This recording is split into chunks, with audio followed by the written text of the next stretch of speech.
Tonight on Fox Football Live, we start with the game of the week. The Hawley Bearcats at home facing off against Albany. Plus, the Wallhawks celebrate homecoming, looking to get back on the winning side, taking on Peaster.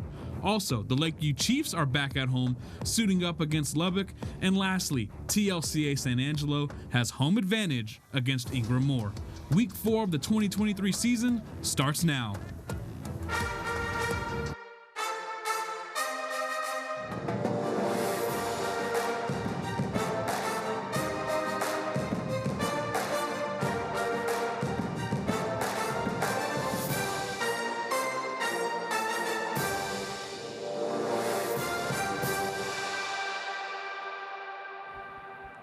Alrighty, West Texas. Welcome into week 4 of Fox Football Live. I'm Marissa Stubbs alongside Damien Bartonek. Listen, we are excited to bring you another great show, Damien. It's week 4. Like I said last week, it's moving by. Woo, so how you feeling? It is. I'm feeling good, Marissa. I'm so glad to be here. Man, I'm just ready. Let's go. Okay. Now, West Texas, you already know throughout the show, we cannot do this alone. So remember, if you have any big plays, highlights you think we should show throughout this season, feel free to send it in. You can text us at 325-655-6006. And look, West Texas, I know typically we like to ease you with, a little interview or a short story, but this matchup between Hawley and Albany, it needs no further introduction. Let's get right into it, all right? First drive for Hawley, running back Landon Sikora takes it for a Bearcat first down. Now later in the drive, though, you're going to see here Sikora, and look what he's doing, Marissa. End zone, a play so nice he had to call ahead for a reservation.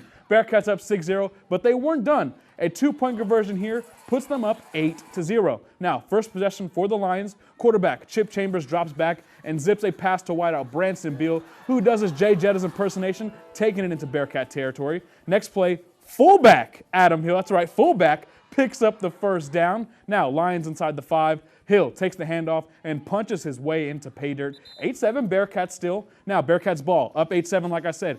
Abels hands the ball to Sikora, who's looking like Danian Thomas. And look at that, Marissa. He's going inside the Lions 20. And the next play, this is a heartbreaker here. Keegan Abels pumps, finds his brother Camden Abels. He is not going to connect. He drops it. Oh, my goodness. And it's tough because they did not get any points on that drive. And on the very next possession for the Lions, they score, going up 13-8. And right now, where we stand, the Lions are up 27-14.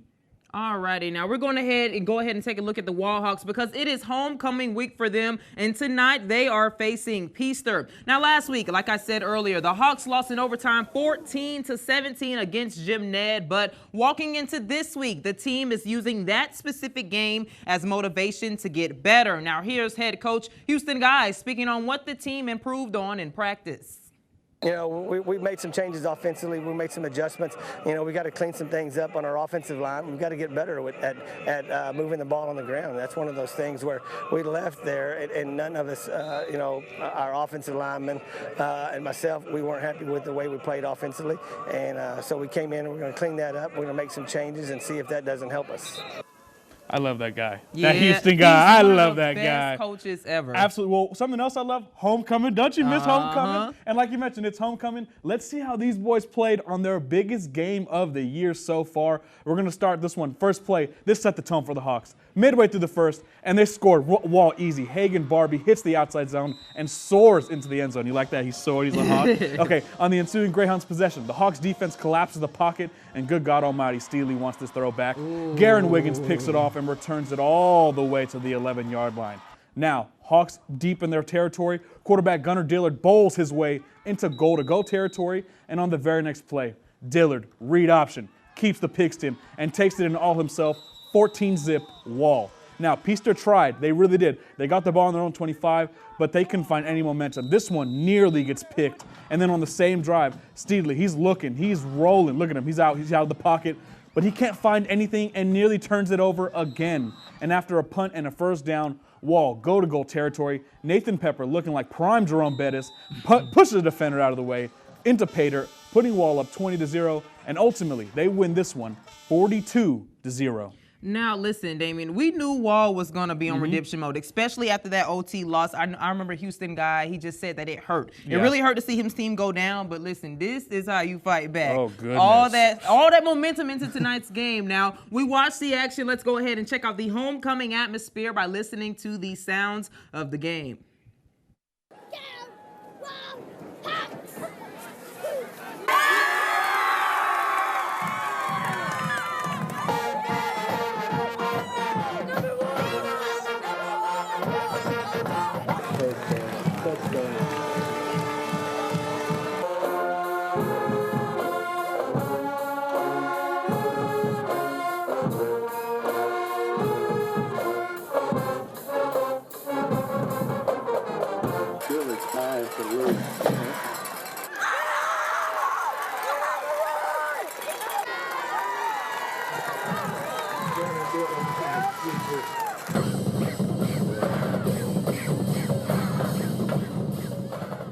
All right, let's look at some of these. Let's look at some of these scores, Marissa. Abilene Eagles, 12-17. Wow, what a defensive game. Yeah, Goodness gracious. That's kind of an odd score, though. I wonder what happened. But let's go overhead and check out the second one. That's the Gymnet Indians against Rockdale. 38-6 was the final for that one. Wow, Gymnet's special. Okay. Abilene Cooper, 27 to Lubbock Coronado, 21. That's a big win for Cooper. Yeah, that's a big win. it is. And that was a close game. So I could only imagine, how that game kind of went back and forth. But hey, West Texas, don't go anywhere. Coming up, we have more action coming your way.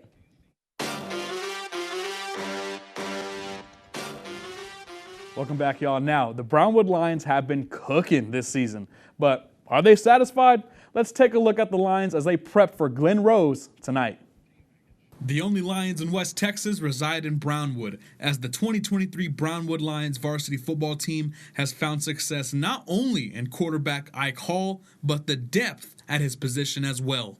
We're feeling pretty good. We had our backup quarterback come in, and he did the job that we needed him to do. I came out the game early with the injury to my shoulder, but I'll probably be back next week. But everybody was doing their thing. He came in, did his thing, and we looked good. Outside of quarterback, the Lions have revamped their offensive and defensive lines this season. It's why Davis Lee says this team is different. The thing about the trenches this year, I feel like we have better chemistry than we did last year. We're all new here, so we all hang out with each other, and that's what makes us so good. Now, with the matchup against Glen Rose, how are these Lions feeling as 20-point favorites? Yes, sir. It does excite me a little bit, but we're not even looking at it like that. We're looking at we're playing like the best team every week. So we're playing like a Stephenville every week. So we got to prepare for that, and that's what we look at. We all going to do our thing, but I'm thinking we're shutting them out. Oh, really? I think it's going to be a shutout. Yeah, okay. Their confidence lies not only in the camaraderie amongst teammates, but also in one key phase. I think the key for us right now is speed. I think we got speed on every D-line. We're pretty athletic as an O-line unit. And with the win, the Brownwood Lions are just 2 weeks away from district play, sitting atop their division undefeated, a goal that has not been checked off since 2019. Damien Bartonek, Fox West Texas.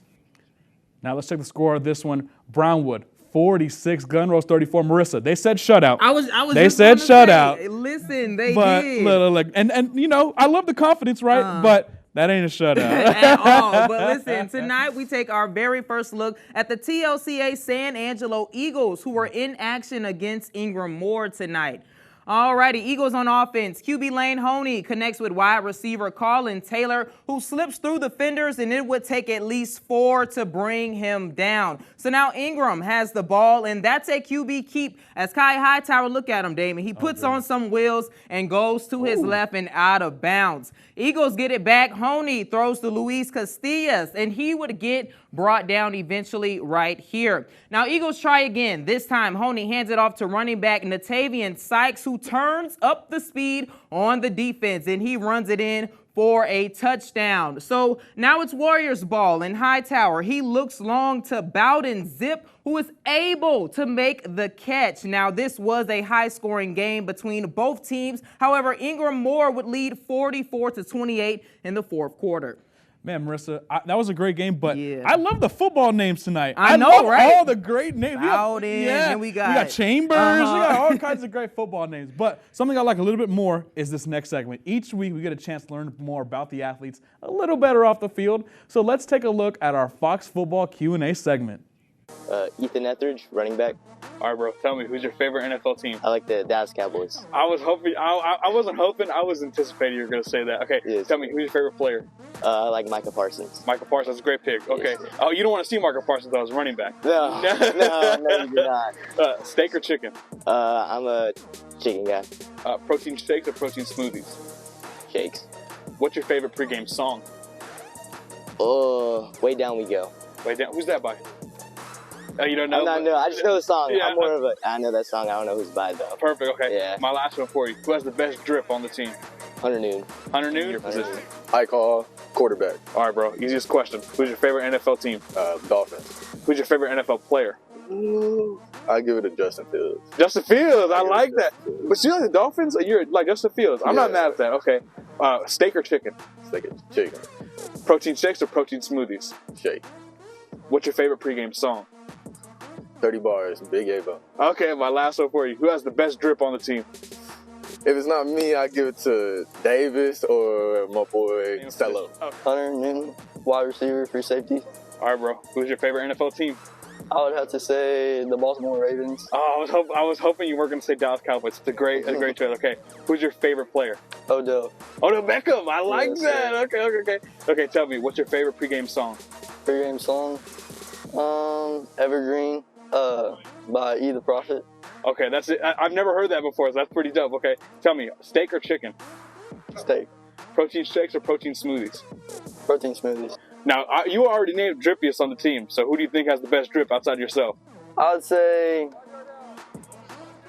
Kenny Cole. Kenny Cole? Yes, sir. Oh, my man. Davis Lee, and I play center and nose guard. All right, bro. Who's your favorite NFL team? My favorite NFL team right now is probably the Eagles. The Eagles. Okay, Yeah. who's your favorite NFL player? Player, I would have to say Jason Kelsey. Jason Kelly. I like that. Okay. Tell me, steak or chicken? Steak. Protein shakes or protein smoothies? Protein smoothie.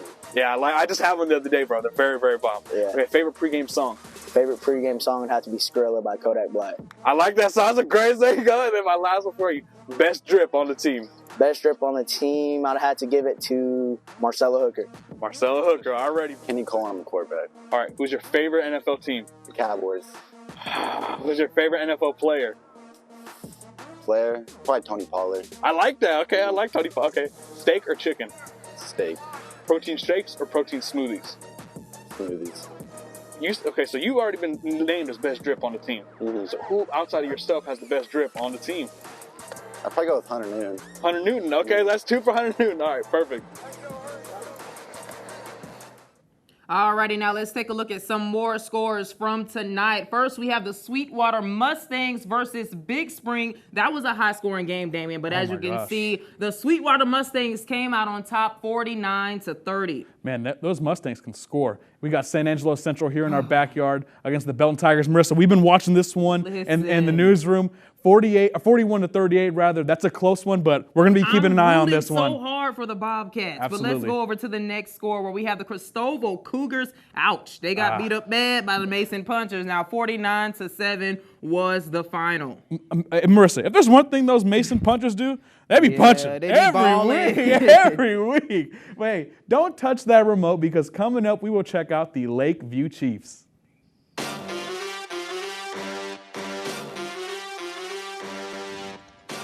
Alrighty, welcome back, West Texas. The Lakeview Chiefs entered tonight's contest coming off 2 losses, but they are looking to turn things around. Let's see how their matchup against Lubbock went.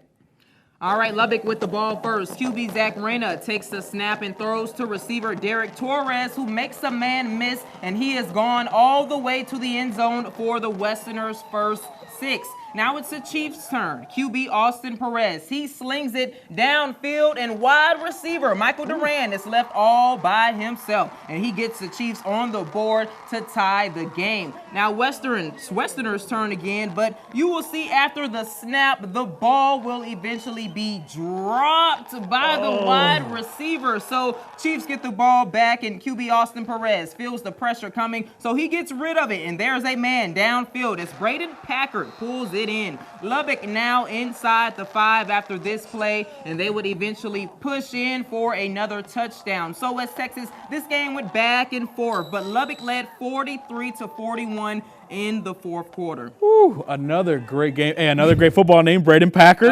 Great football name. But, Marissa, let's check out some more of these sounds from the game.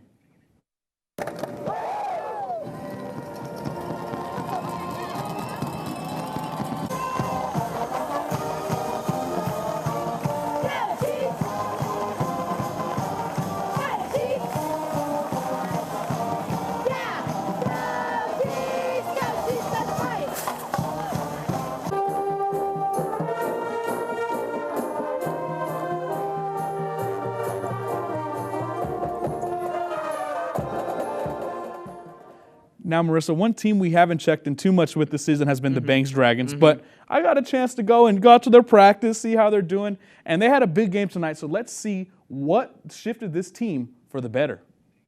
A Week 3 win for the Banks Dragons was their first of the season, and according to wideout Hunter Newton, that first win was special. I think it's a big motivational deal. I think us winning this game will line us up better against this next team. They're a little bit better than Great Creek, so I'm looking forward to it. What's next for the Dragons is a showdown against Merkel on Friday night, and their leader Kenny Cole thinks his squad is ready for another big week. I'm pretty confident. We had a good win last week, so I'm hoping we can carry that over.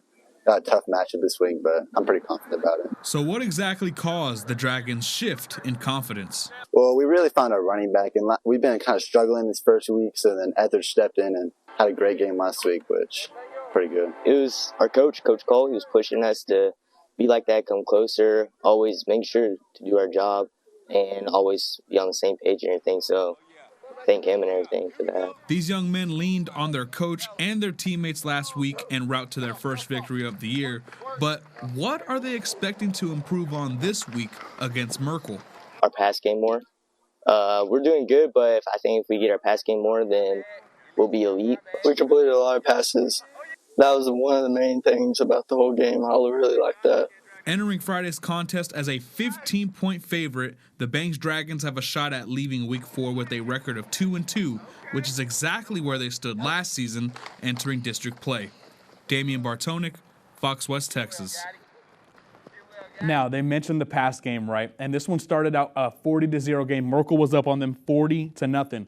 They did score 21 unanswered points, but unfortunately, Marissa, in the fourth quarter, I don't think they're going to have enough time to come back and win this one. But I do want to say, great fight by Banks, because being down 40-0 is no easy task. So the way that they fought back to even put up 37 points was pretty good. Absolutely. But listen, West Texas, as always, the coaches are the ones who make sure these kids are ready to compete every Friday. Let's go ahead and check out Fox Football Mic'd Up.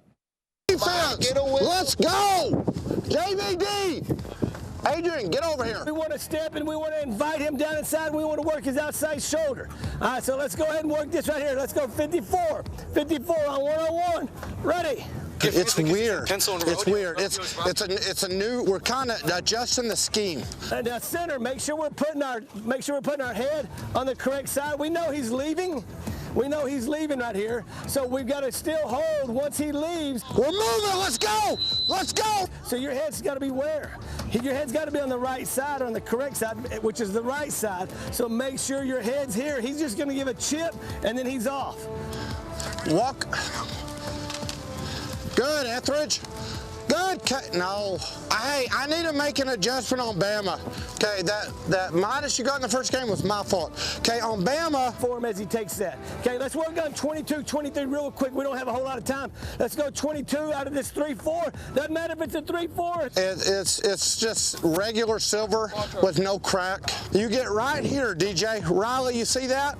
Okay, you this week stay on the nose. This is one more play where you can chop them. We're either going to power veer him or we're going to clean him up. If he lets us get inside, it's because we power veered it. More than likely, if he's a 4-eye, we're going to wash him down because that's his rule. If he bases, you're not going to run through this gap with him. Okay, we don't need 2 in one gap. We need 2 for 1. Shade inside. 55 here, 55 on 101. Ready. Wasn't a good block, was it? Okay, so remember, Pencil and Rodeo are both outs this week. And you knock Rex into the stands, really knock him, it'll be fun. Good, Damon. Wow, here we go, we're moving. Turn and kick. Are you coming from the 4-eye? Where are you coming from? The 4-eye? So, what did you do? What are you doing there, Sunshine? What are you doing on 50? Oh, you're... Go flat. You're working right here, Damien. Up, probably on the corner. You got safety. So I want to see you punch the 4. Hey, Marissa, did you hear he said right here, Damien? I think he was talking to me. I thought Coach was talking to me. I love that. Hey, go ahead. Oh, I was going to say, I could line up for bangs right now. Maybe, I'm Damien. Might as well. I feel like the coaches enjoy it as much as we do doing the mic'd up segment. Absolutely. But coming up, we will check out our play of the week and look ahead to next week. Welcome back, y'all. Now, you know we like to keep it funky here on Fox Football Live, so we have a new weekly segment where we revisit the best play of the week. And Marissa, I think this winner is deserving. We're going to go back to Wall, where Nathan Pepper, look at him, shedding a couple tackles, puts on a juke or two, even gives the defender a little love tap, and that one put Wall up 20-0. That one was nasty. Listen, I thought you were going to put the interception in there. Yeah, that was like another that good play. I did like that play. I did. But listen, that was a great play as well. Now we're going to go ahead and take a look at the matchups that will happen next week. First, we have the Central Bobcats, who will suit up against the Abilene Wiley Bulldogs. And then we have the Cristoval Cougars. They will take on the Brady Bulldogs. The Ballinger Bearcats will take on the Mason Punchers. And the Grape Creek Eagles will take on the Junction Eagles. We got Jim Ned versus Eastland, Abilene versus Monterey, Cooper versus Permian, and Wink versus Lamesa. All righty, West Texas. Well, that will do it for tonight. Another week in the books. Remember, we will meet here next Friday. We want you to have a great weekend, West Texas. Stay safe, and thank you so much for tuning in to Fox Football Live at 10.